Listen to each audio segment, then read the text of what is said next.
Adaptive leadership explained in less than 4 minutes. No matter our position, our role, our context, for each of us the opportunity for leadership is on the other side of the question, what should I do? An important first step in personal leadership is then to understand our own purpose and the alignment of our own purpose with the work we're doing. Imagine being able to see everything, all the things we know in our organization to be true, all the facts we can collect, all the things we see. In one simple gaze, this is the pool of data, our reality of our own context. But it's a place we don't spend much time in because we want to leap into action.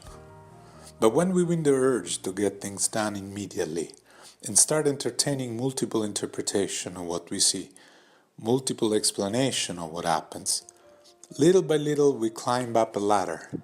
We start seeing more than one thing, more than one reason, more than one way things are.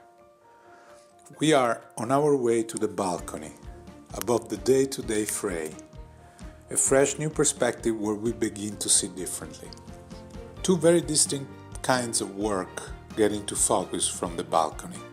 A kind of work is dealing with technical problems, the expertise-driven deliverables that require efficient execution based on current know-how, control, following of procedures. The technical work is the work that you do every day for 90% of the time in your day-to-day job. For this work, clear authority structures provide a routine of protection, order, and direction. Great work like this is performed every day through procedures, plans, known responses in every organization. Yet, this is not the work of leadership. There is another kind of work, much smaller and much harder to make out and very murky, is the work of dealing with adaptive challenges. A very different kind of work we don't have yet an instruction manual for.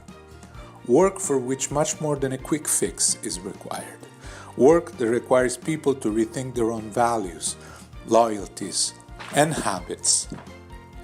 This is the work of leadership, and the only way out is engaging consciously and collectively in learning, unlearning, and relearning to build what's next in the middle of uncertainty and ambiguity. Now, this work is no more than 10% of what you do every day.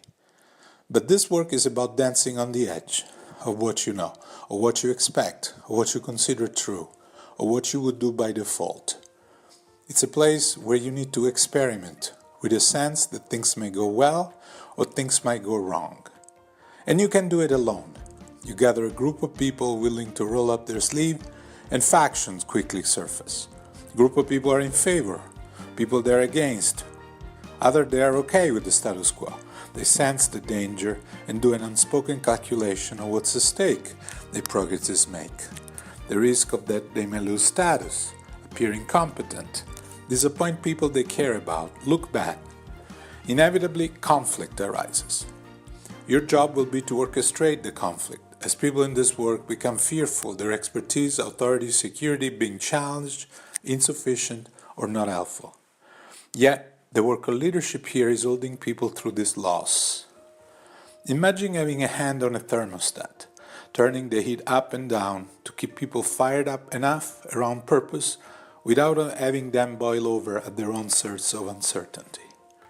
Finally, you reach a sweet spot of leadership, where innovation flows and people start asking new questions, speaking the unspoken, question their own assumption, test driving novel practices, building fragile new partnership across organizational lines. And in doing this, they start making progress on critical issues, together,